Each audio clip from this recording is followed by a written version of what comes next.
Everyone in the city knew Marcus Vale as the billionaire who never stopped for anyone.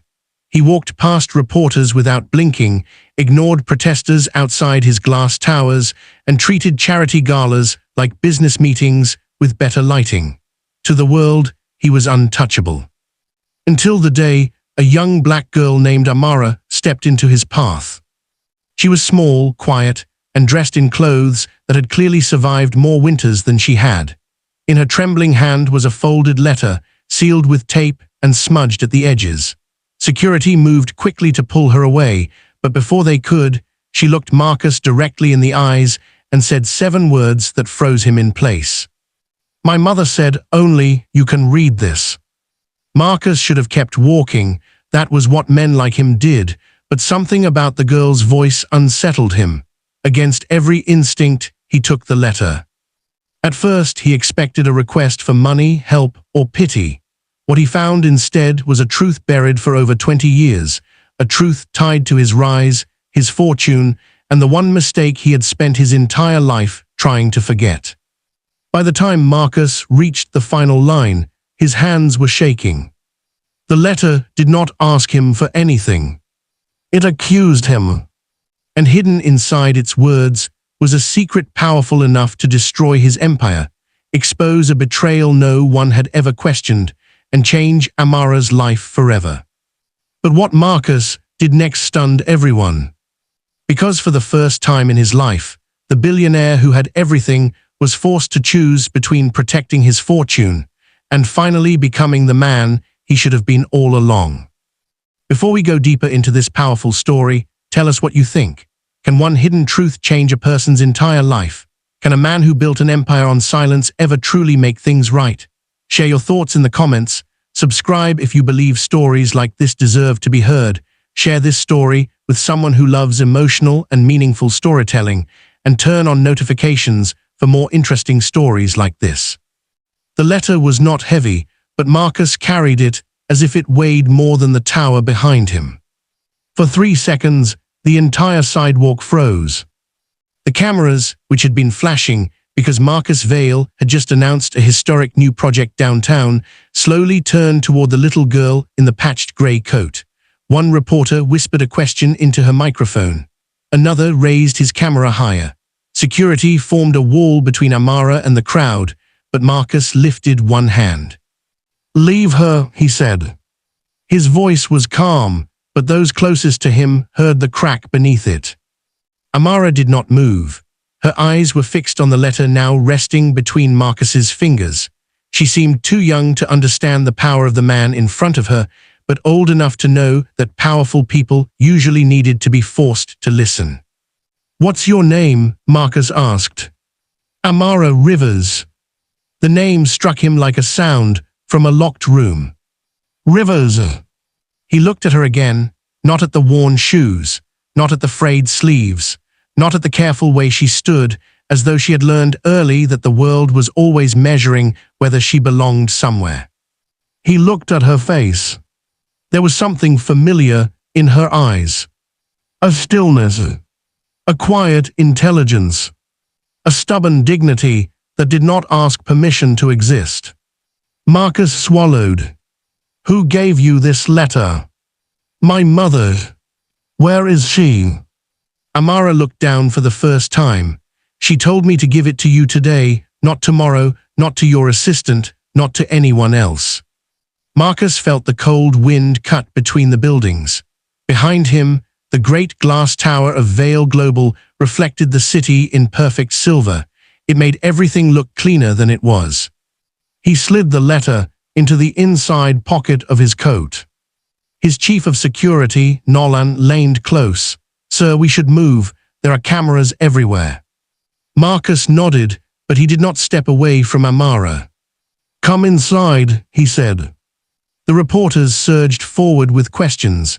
His public relations director, Diana Marsh, nearly dropped her tablet. "Mr. Vale," she whispered sharply, "we have a scheduled press roundtable in 8 minutes. Cancel it. Cancel the roundtable. Cancel the day." Diana stared at him as if she had misheard. Marcus Vale did not cancel days. He bought days, divided them, controlled them, monetized them. If time could be listed on a stock exchange, everyone believed Marcus would have owned most of it. But he was already walking toward the revolving doors, and beside him, protected by 2 security guards, and surrounded by people who suddenly looked unsure of their own authority, Amara Rivers entered the richest building in the city. The lobby was a cathedral of money. Marble floors, sculpted lights, a wall of water falling silently behind a golden company logo. People in tailored suits moved through the space with the practiced confidence of those who had never been asked to prove they deserved to be there. Amara slowed when she saw the waterfall. Marcus noticed. "You like it?"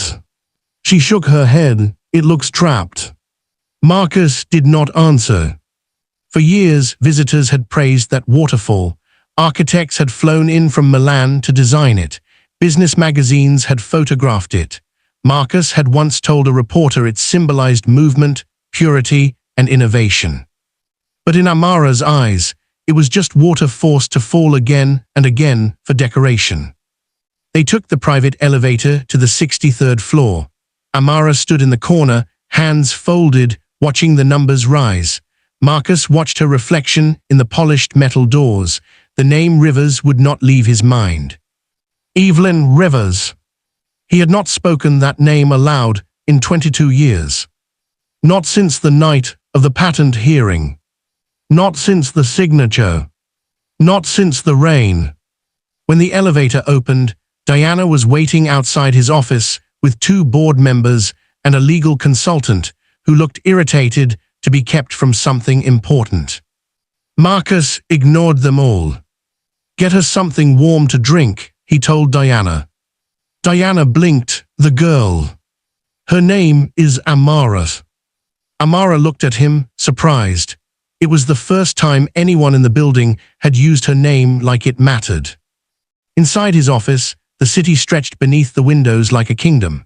Marcus's desk was almost empty, except for a silver pen, a closed laptop, and a framed photograph turned slightly away from the light.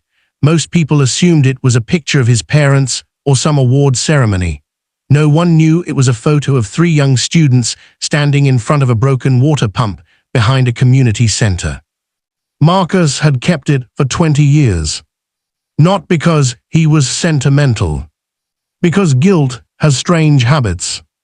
It hides in drawers, it survives in photographs, it waits. "Sit," he said gently. Amara sat on the edge of a leather chair that probably cost more than the rent on her apartment. Marcus removed the letter from his coat and stared at the taped edges. "Did your mother tell you what's inside?" "No. You didn't read it."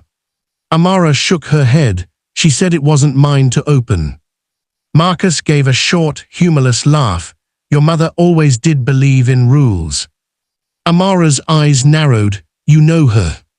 Marcus did not answer immediately. Outside the office, voices rose. Diana was trying to keep people away. Nolan stood at the door, arms crossed. Somewhere below, news vans were probably gathering like birds before a storm. Marcus turned the letter over. On the back, written in black ink, were 4 words. "For the boy you were." His hand tightened.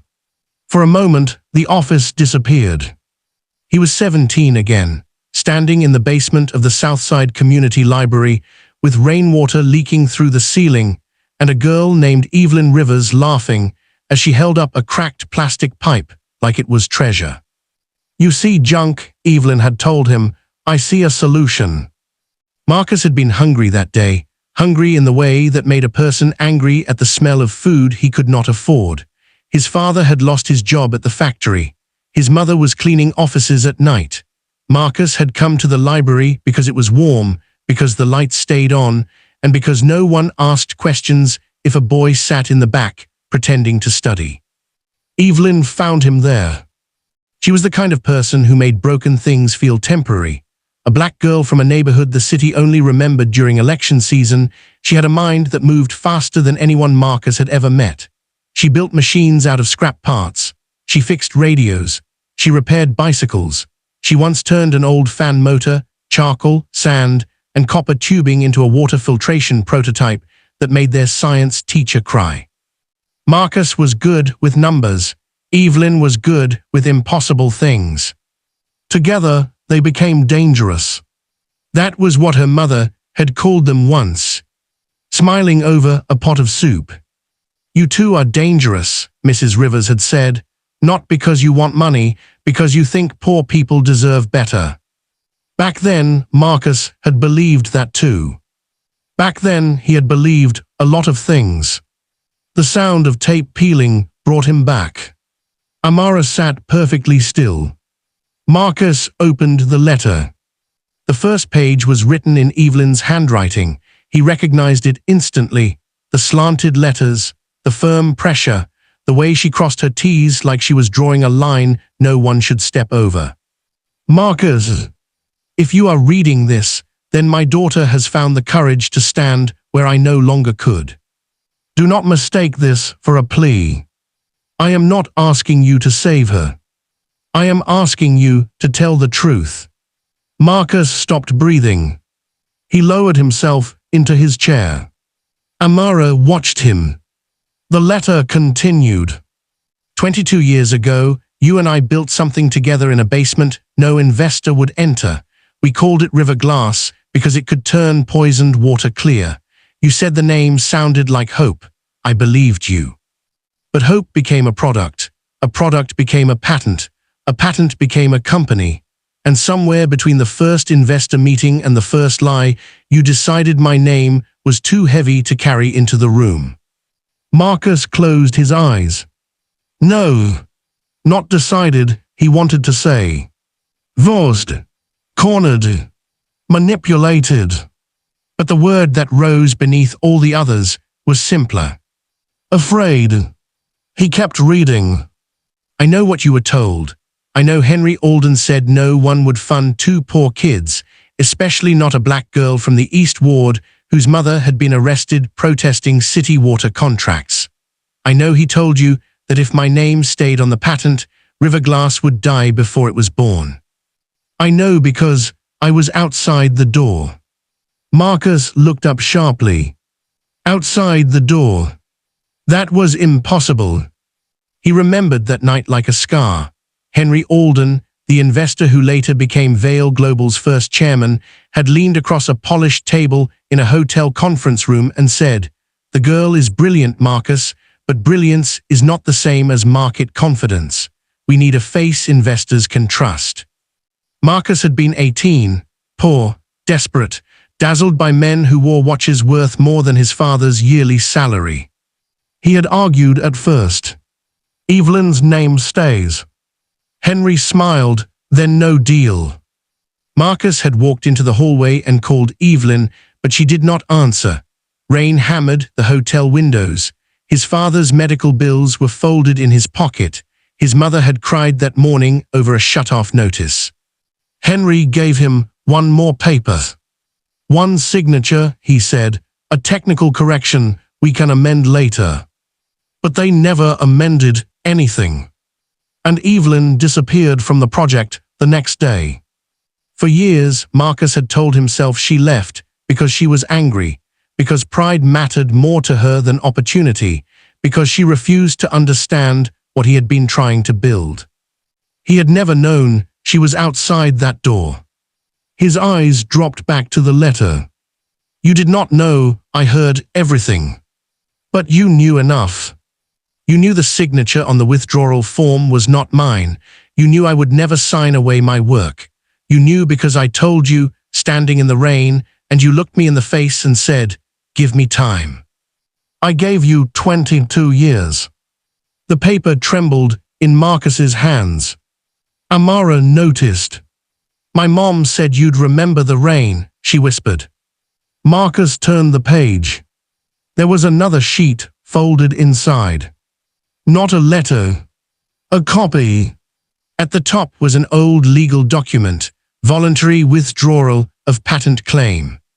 At the bottom was Evelyn Rivers's signature. But above it, in the corner, was something Marcus had never seen before. A small black mark circled in red. A notary stamp. Room 47. His stomach turned. Room 47. That number had lived in his nightmares before he understood why. The hotel conference room had been 46. The adjoining service room had been 47. Marcus stood so quickly, his chair rolled back. Where did your mother get this? Amara flinched at the sharpness in his voice, and guilt hit him immediately. I'm sorry, he said. I didn't mean to scare you. She had a box, Amara said quietly, under the loose floorboard. She said if anything ever happened, I should take the blue envelope to you. The blue envelope. Amara reached into her coat and pulled out a second envelope, smaller than the first. Marcus stared at it. Blue. Faded. Water-stained. His office seemed to tilt. On the front, in Evelyn's handwriting, were 3 words. The real beginning. Before Marcus could touch it, the office door opened. Diana stepped in, pale-faced. Marcus, she said, forgetting the mister for the first time in years, Henry Alden is downstairs. Every sound vanished. Amara looked from Diana to Marcus. Who is Henry Alden? Marcus folded the letter slowly. The man who taught me how to become rich, he said. Then, after a pause, he added, and maybe the man who taught me how to become a coward. Diana's expression tightened. He saw the news clip of the girl approaching you. He says this is urgent. Tell him I'm busy. He says it concerns Evelyn Rivers. Amara stood. Marcus turned to the window. Far below, the city moved as if nothing had changed. Cars crawled through intersections. People crossed streets. Steam rose from rooftops. Somewhere in the East Ward, pipes still knocked in old apartment walls, and children still drank from taps their parents did not trust. All of it existed beneath his name. Vale Global. River Glass. A fortune built on clean water, while the woman who created its heart had spent years fighting eviction notices and unpaid bills. Marcus turned back. Bring Henry up. Diana hesitated. Are you sure? No, Marcus said, but bring him anyway. While they waited, Marcus opened the blue envelope. Inside was a photograph. 3 teenagers stood behind the Southside Community Library. Marcus, Evelyn, and a third boy named Caleb, who had been quiet, observant, always carrying a cheap cassette recorder because he said history had a habit of disappearing when poor people told it. Marcus had forgotten Caleb. Or rather, he had trained himself not to remember. Behind the photograph was a small memory card taped to a note. Caleb kept everything. Marcus read those 3 words twice. The past had not returned with empty hands. It had returned with evidence. Henry Alden entered the office 5 minutes later, wearing the same kind of smile he had worn for decades, gentle enough for donors, sharp enough for enemies. He was 70 now, silver-haired and elegant, moving with the confidence of a man who had survived every scandal by making sure scandals belonged to other people. He looked at Marcus first, then at Amara. His smile vanished so quickly it felt like a confession. Well, Henry said, she has Evelyn's eyes. Amara stepped back. Marcus noticed. That one movement changed something in him. For years Marcus had feared Henry, not openly, not like a child fears a raised voice. It was deeper than that. Henry had found Marcus when he was young, poor, and desperate to save everyone he loved. Henry had given him money, access, rooms with carpets thick enough to silence doubt. In exchange, Marcus had given Henry the most valuable thing he owned. His conscience. Now, looking at Amara, Marcus realized Henry's power had always depended on one trick. He made people feel alone. Marcus placed the letter on his desk. Did you forge Evelyn's signature? Diana gasped softly near the door. Henry did not blink. Careful. That is not an answer. It is an invitation to remember who is in this room. Marcus laughed once. A child, a witness, a public relations director, and two old liars, I remember. Henry's face hardened. Amara looked at Marcus. For the first time, she seemed unsure whether he was dangerous or afraid. Henry walked closer to the desk. This is not the time for emotional theater. You have a shareholder meeting tonight. We are announcing the East Ward Redevelopment Partnership. Do you understand what happens if rumors about Evelyn Rivers resurface now? Marcus said nothing. Henry lowered his voice. Everything we built becomes vulnerable. There it was. We. The word that had protected them both for years. Marcus picked up the copied withdrawal form. Room 47. Henry's eyes flicked toward it. Barely. But enough. Marcus saw it, and the old world cracked. Henry sighed. You were a boy, I handled the paperwork. You told me she signed. I told you what you needed to hear. She was outside the door. Henry paused. That pause said more than any confession.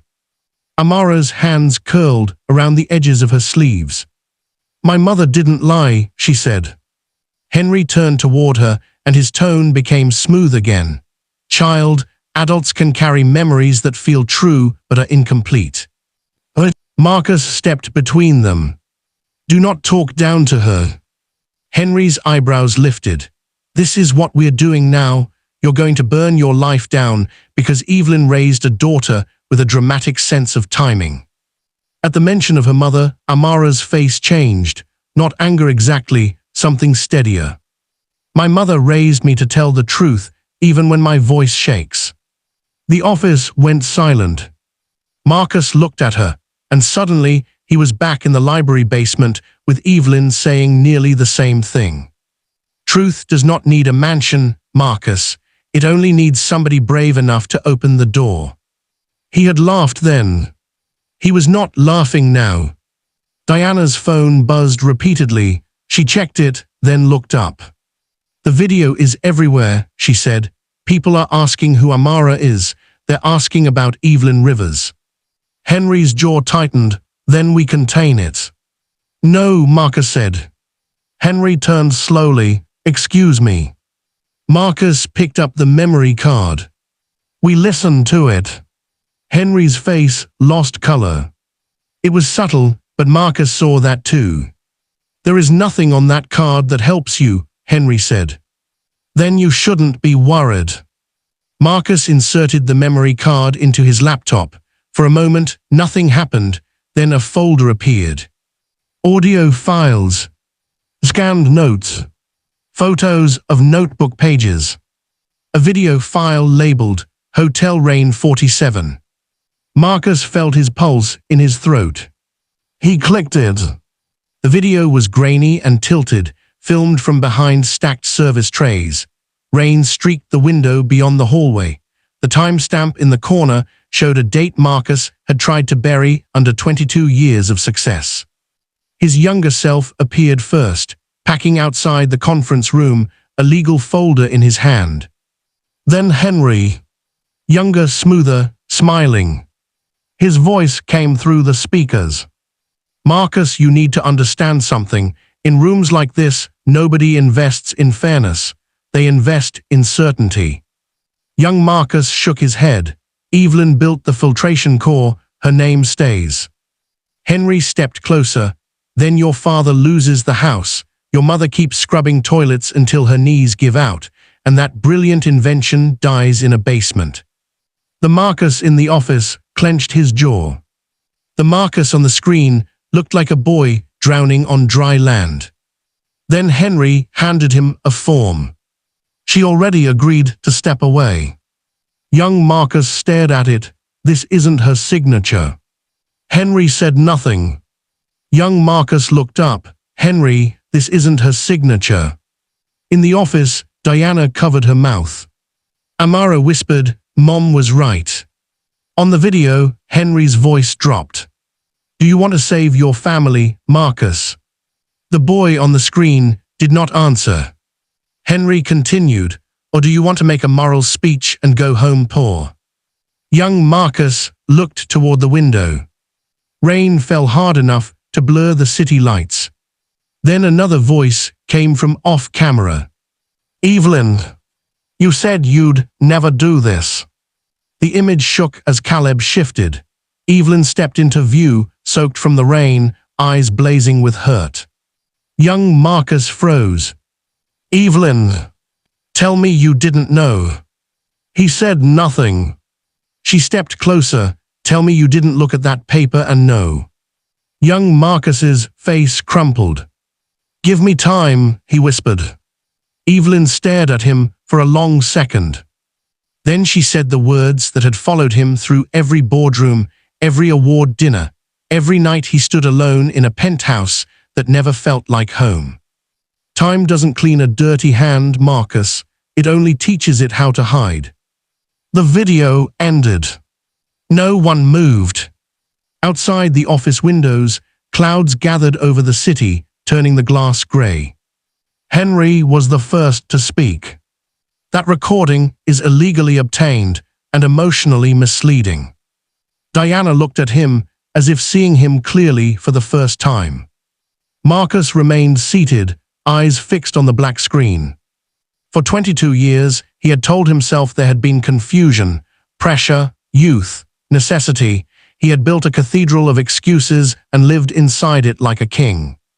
But now the walls had windows, and through them he could see the boy he had been. Not innocent, just afraid. Amara wiped one tear quickly, as if ashamed of it. Marcus saw that and felt something inside him break open. Where is Evelyn? He asked. Amara did not answer. A terrible knowing entered the room. Marcus stood slowly. Amara. She's at St. Bridget, Amara said. She's been sick. She said the truth had to reach you before tonight. Before the shareholder meeting, Diana said quietly. Henry's face sharpened. Marcus, listen to me. You cannot make decisions in this state. There are legal processes, communications strategies. We can handle the girl privately. We can arrange support for her family. Amara stiffened. Privately, Marcus repeated. Henry nodded, generously, quietly. The word quietly filled the office like smoke. Quietly was how Evelyn had disappeared from the patent. Quietly was how neighborhoods lost clean water contracts. Quietly was how foundations wrote checks while companies kept ownership. Quietly was how men like Marcus slept. He walked to the window and placed one hand on the glass. His reflection looked older than it had that morning. Behind his reflection stood Amara. Small, silent, waiting, not for charity, for truth. What time is the shareholder meeting? Marcus asked. Diana looked confused. 7. Move it to the main auditorium. Henry stepped forward. Absolutely not. Invite the press. Marcus. And the city council. Henry's voice turned cold. You will destroy the company. Marcus turned around. No, he said. I think I'm going to find out what is left of it. Henry stared at him, and for the first time in Marcus's adult life, the old man looked afraid. Not of losing money. Of losing control. But then Henry smiled. It was small and cruel. You think this ends with a speech, he said. You have no idea what she left behind. Amara's eyes widened. Marcus felt the warning in those words. What do you mean? Henry buttoned his coat calmly. Ask the girl about the key. Amara went still. Marcus looked at her. What key? Amara shook her head faintly. I don't know. But her hand moved to the pocket of her coat. Henry noticed. So did Marcus. Diana did too. The office became dangerously quiet. Henry smiled again. Evelyn was always sentimental. She thought objects could protect the truth. Marcus extended his hand gently toward Amara. "Do you have a key?" Amara slowly reached into her pocket and pulled out a thin brass key tied to a faded piece of blue thread. Marcus recognized the blue thread immediately. Evelyn used to tie blue thread around tools that mattered. "That," Henry said softly, "belongs to a box no one should open." Then he walked out. No one stopped him. Because sometimes the most frightening exits are not dramatic. Sometimes a man leaves calmly because he believes the trap has already been set. Marcus called for the company car, but Amara refused to ride in the black sedan waiting beneath the tower. "My mother said not to get into any car with tinted windows," she said. Marcus almost smiled. "Your mother was wise. She said rich people hide behind glass even when they're moving." Diana, still shaken, arranged a plain vehicle from a staff entrance. Nolan insisted on coming. Marcus allowed it, but only after Amara nodded. They drove toward the East Ward as evening pressed down over the city. For Marcus, the route was familiar in the way a childhood home is familiar after the furniture has been sold. The streets had changed, but not enough. The corner store where he once bought day-old bread was now boarded up.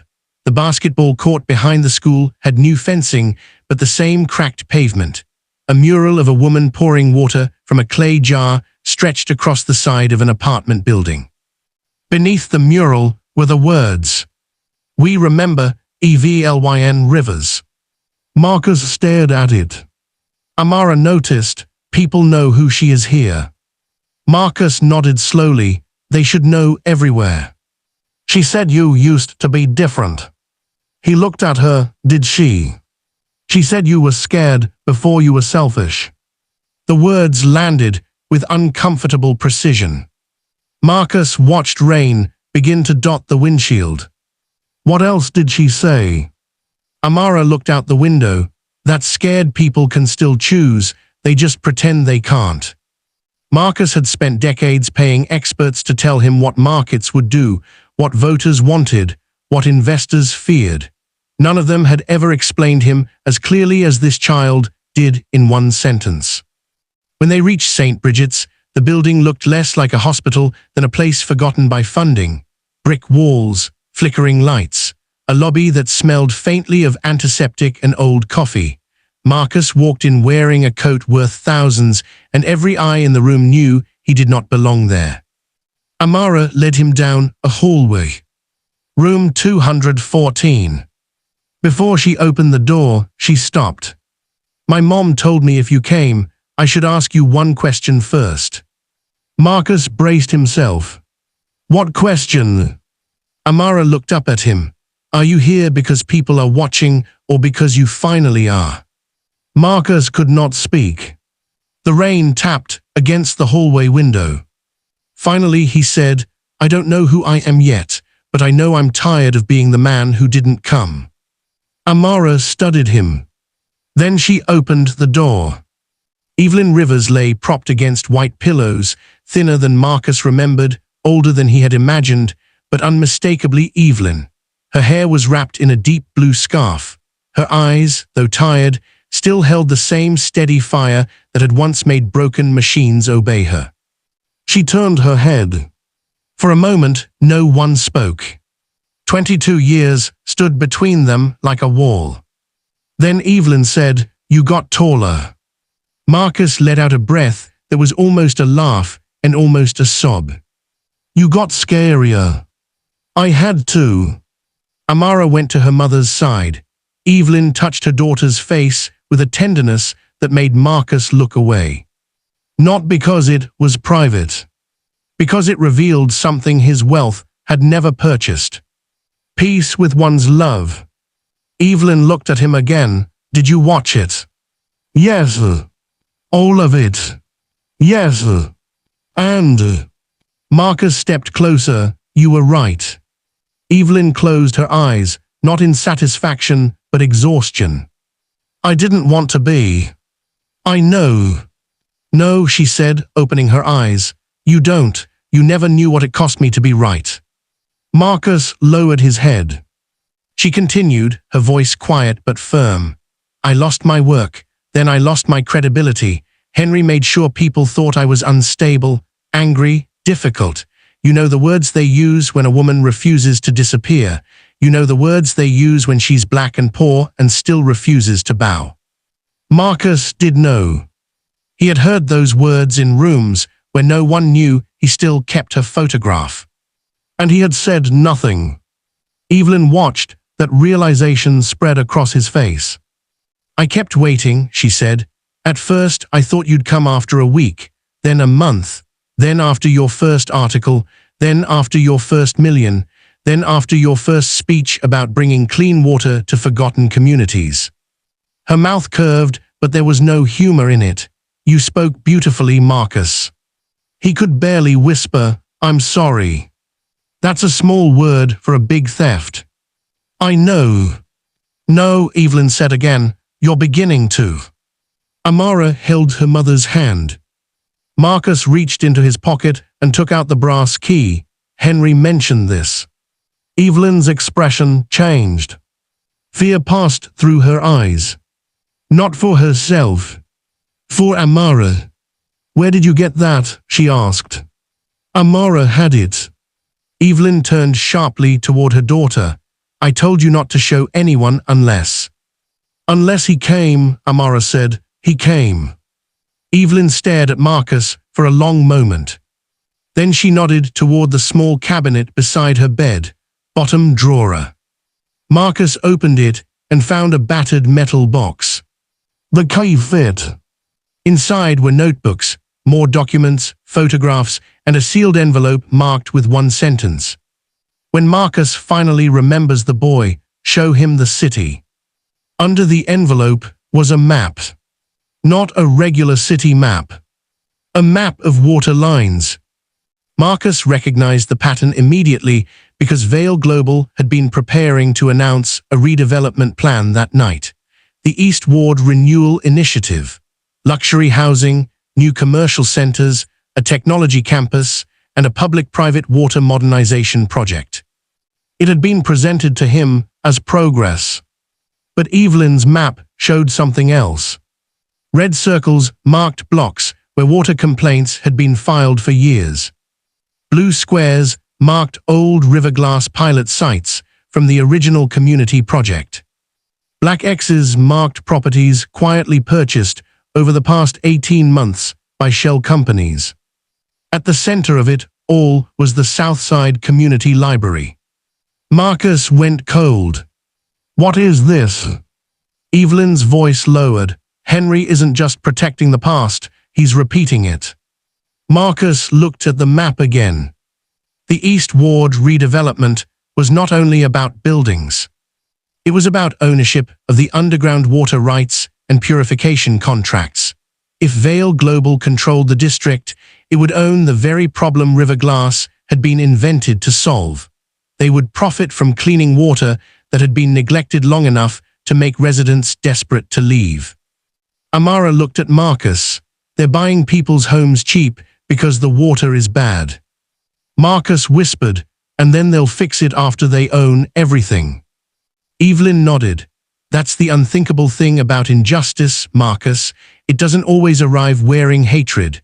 Sometimes it arrives carrying a proposal, smiling, calling itself renewal." Marcus stared at the map as the full shape of his empire revealed itself. Not one old betrayal. A machine built from it. His phone began to ring. "Diana." He answered. "Marcus," she said, voice tight, "the board is in emergency session. Henry is telling them you are unwell and being manipulated." Marcus looked at Evelyn. She raised one eyebrow, almost like the girl from the basement. Being underestimated had never frightened her. It had only sharpened her. "What else?" Marcus asked. Diana hesitated. "They are preparing a motion to remove you before tonight's meeting." Marcus almost laughed. "Of course. Empires defended themselves. Even from their kings. Can they do it?" They can try. How long do I have? Maybe an hour. Marcus looked down at the metal box, then at the woman whose life had been bent around his silence, then at her daughter, who had crossed a city with a letter no adult had been brave enough to deliver. An hour was not enough to undo 22 years. But it was enough to stop one more lie. Diana, Marcus said, send a message to every major news outlet. The shareholder meeting is still happening. I will be making a personal statement. Marcus, the board may lock you out. Then stream it from the street. Diana went silent. Then quietly she said, what do you need from me? It was the first time she had not asked what would protect the company. Marcus looked at Evelyn, the truth. Evelyn's fingers tightened around Amara's hand. You think one speech fixes this? No. Good, because if you go up there looking for forgiveness, you'll just be stealing again. Marcus nodded. That hurt because it was true. I'm not asking you to forgive me. Then what are you asking? He looked at Amara. For permission to stop hiding. Evelyn studied him for a long time. Then she reached into the box and handed him a small black notebook. Our original formulas, my handwritten development notes, the first river glass design, Caleb's recordings, the Shell Company documents, everything Henry thought I was too powerless to keep. Marcus took it carefully. Why give this to me? Because tonight they will expect me to be angry and you to be careful. Let's disappoint them both. For the first time, Amara smiled. It was small, but it lit the room. Marcus returned to Vale Tower under a sky the color of old steel. By then, the building was surrounded. Reporters filled the sidewalk. Employees lined the lobby balconies. Protesters from the East Ward stood near the entrance holding signs about water, housing, and broken promises. Some shouted when Marcus arrived. Others fell silent when they saw Amara beside him. Henry had underestimated that. He thought Amara was a threat because of what she carried. He did not understand she was powerful because of who she represented. Inside the lobby, board members waited near the security gate. Henry stood at the center, calm and composed, flanked by lawyers. Marcus, he said, loud enough for others to hear, we need to get you upstairs and away from this spectacle. Marcus kept walking. Henry stepped in front of him. Do not make me do this publicly. Marcus stopped. You already did it privately. The lobby cameras caught every word. Henry's smile became thin. You are confused. No, that was yesterday. The crowd murmured. Marcus turned to Nolan, opened the auditorium. Nolan glanced at Henry. For a moment, the security chief stood between two versions of power, the old command and the new truth. Then Nolan stepped aside. Yes, sir. Henry's face darkened. The auditorium filled within minutes. Reporters packed the aisles. Employees stood along the walls. Shareholders joined through screens. The city watched from phones, televisions, office monitors, barbershops, bus stops, kitchens, and hospital rooms. In St. Bridget's, Evelyn Rivers watched from her bed. Marcus walked onto the stage alone. No dramatic music, no prepared speech on glossy paper, no legal team whispering in his ear. Just a man, a microphone, and 22 years of silence standing behind him. He looked into the camera.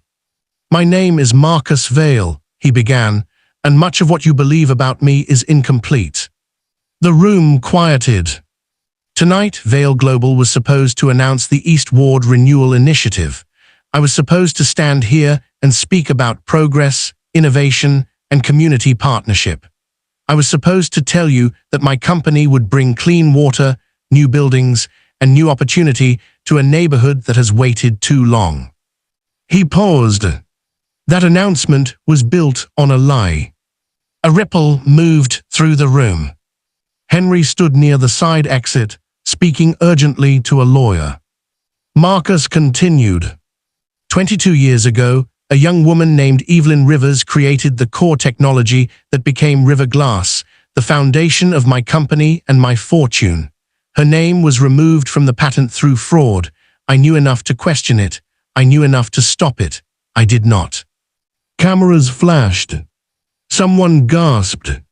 Marcus looked down for a moment, then back up. I have spent years calling myself visionary, but the truth is, I saw a future that did not include the person who made it possible, and I accepted it because it benefited me. Henry moved toward the stage. Diana stepped into his path. She was smaller than him, but she did not move. Marcus picked up the black notebook. Evelyn Rivers kept the evidence, the original notes, the recordings, the documents, the proof that her work was stolen. She also uncovered evidence that the East Ward Renewal Initiative was designed to profit from years of neglect by purchasing distressed properties before water repairs raised their value. The auditorium erupted. Reporters shouted questions. Shareholders demanded clarification. Board members turned on one another like people suddenly realizing the floor beneath them was made of paper.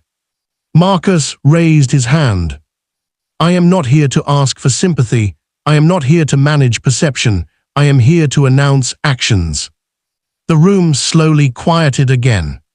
First, I am suspending the East Ward Renewal Initiative immediately.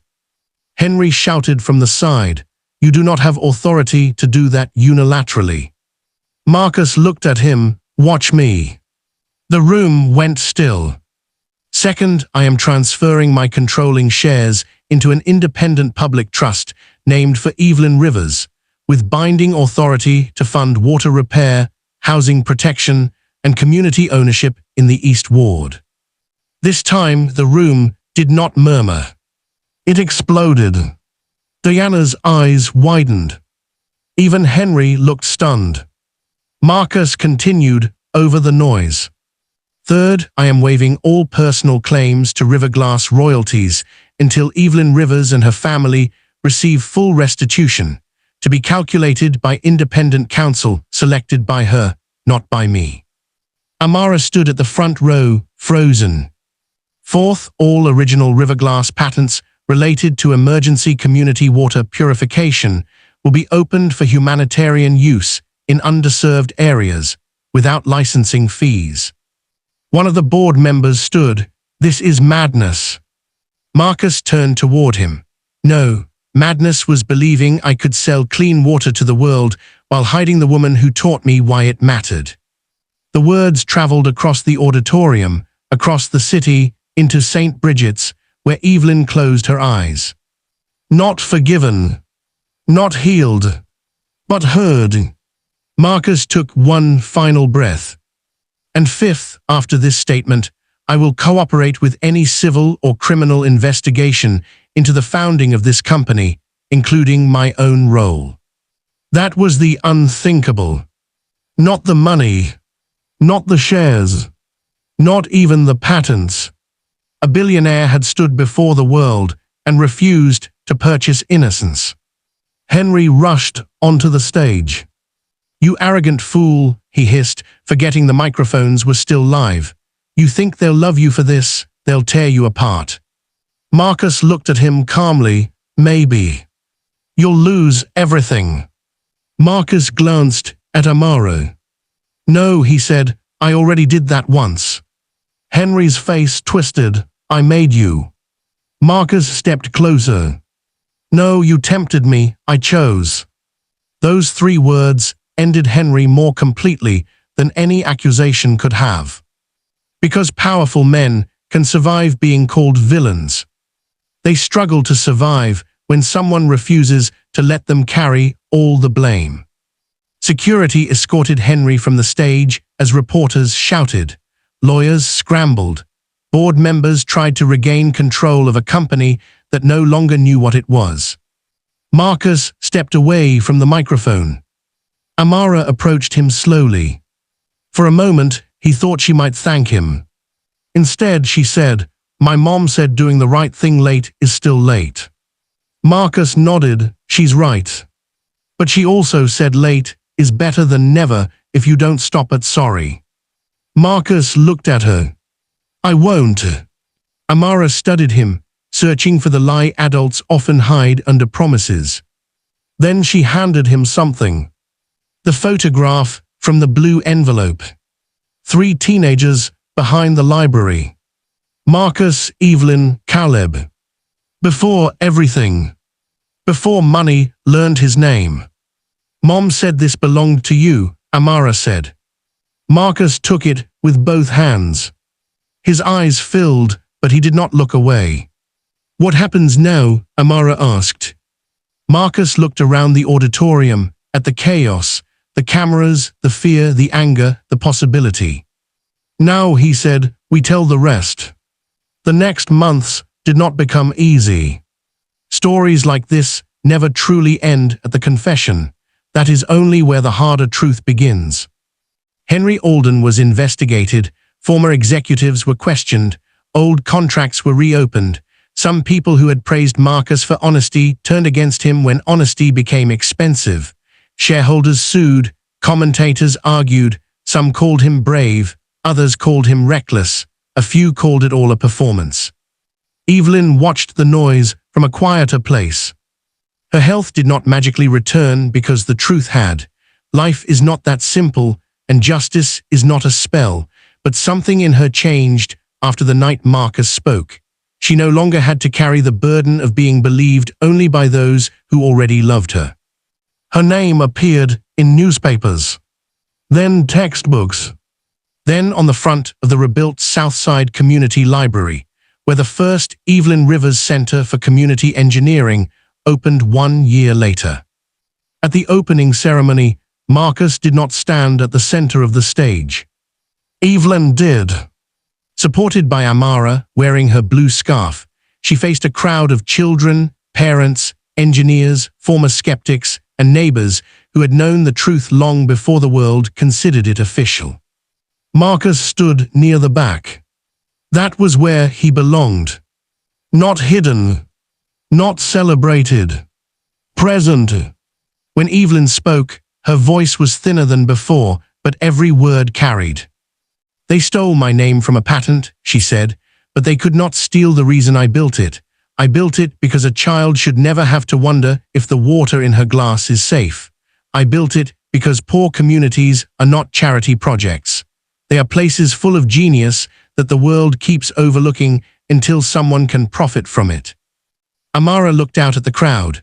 Older now in a way children become older when truth asks them to be brave too soon. Evelyn continued. And I built it with a boy who forgot himself for a long time. The crowd turned slightly toward Marcus. He lowered his eyes. But forgetting is not the same as being unable to remember, Evelyn said, and remembering is not enough unless it repairs what silence broke. After the ceremony, Marcus walked through the new library. The basement had been restored, but the builders had left one original brick wall untouched. On it hung the old photograph of the 3 teenagers. Beside it was a small plaque. The truth was never lost, only locked away. Amara found Marcus standing there. You look sad, she said. I am. Good sad or bad sad? He thought about that. Honest sad. Amara nodded, as if that made sense. Then she pointed toward a classroom where children were assembling simple water filters from clear tubes, sand, charcoal, and mesh. My mom says I can join the engineering program next year. Marcus smiled. You should. She says I ask too many questions. That means you ask the right amount. Amara looked at the photograph. Were you really poor? Yes. Then why did you forget what it felt like? Marcus did not answer quickly. Because the truth deserved more than speed. I think, he said, when I finally got money, I was so afraid of losing it that I started protecting the money more than the people I once wanted to help. Amara considered that. That's sad. Yes. Don't do it again. Marcus looked at her.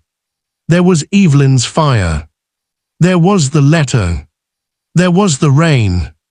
There was the boy he had been, waiting all those years behind a locked door. I won't, he said.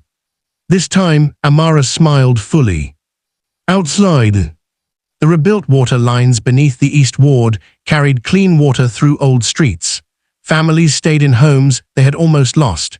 Community ownership boards replaced shell companies.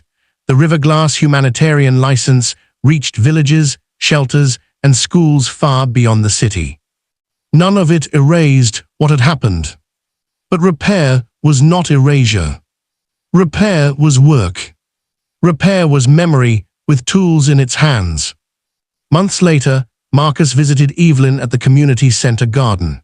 She sat beneath a young oak tree, watching Amara teach two younger children how to test water clarity using a small kit. She's like you, Marcus said. Evelyn smiled faintly. No, she's like herself, that's better. Marcus nodded. For a while, they sat in silence. Then Evelyn said, I hated you for a long time. I know. No, you don't, but you know enough. The wind moved through the leaves. Marcus looked at his hands. Do you still? Evelyn watched Amara, laughing with the children. No, she said, hate takes too much time, and I already lost enough of that. Marcus closed his eyes. He had imagined forgiveness many times. In his fantasies, it was clean and dramatic, offered with tears, sealing the story with grace. But Evelyn did not give him that. She gave him something harder. A future in which he had to keep proving that the truth had changed him. That was not a punishment. It was mercy with expectations. Before he left, Evelyn handed him one final envelope. Marcus almost laughed. Another letter. The last one. He opened it carefully. Inside was a single page. Marcus, if you are reading this, then maybe the truth finally made it farther than fear. Do not build monuments to guilt, build doors. Do not spend your life trying to be forgiven. Spend it making fewer people need apologies from men like you. And when Amara asks you difficult questions, answer them. The world has enough adults who punish children for seeing clearly. Marcus folded the letter slowly. Evelyn looked at him. You understand. He nodded. But then Amara called from across the garden. Mr. Vale, come see this. Marcus turned. Amara stood beside a clear glass container filled with water from the community center tap. Sunlight passed through it, clean and bright. For a moment, he saw two images at once. The girl in front of him, proud and alive. And another girl from long ago, standing in a library basement, holding up a cracked pipe and saying, You see junk, I see a solution. Marcus walked toward Amara. Not as the billionaire who never stopped for anyone. Not as the man the world once called untouchable. But as someone who had finally learned that the most valuable thing a person can hold is not power, not money, not reputation. It is the truth. And sometimes, the truth arrives in the hand of a child brave enough to cross a sidewalk, face a billionaire, and deliver a letter that changes everything. Dear viewers, what do you think about Marcus's decision? Was his public confession enough, or should justice always demand more than regret? Would you have trusted him after everything he allowed to happen? Share your thoughts in the comments, subscribe if this story moved you, share it with someone who believes truth can still change lives, and turn on notifications for more powerful and interesting stories like this.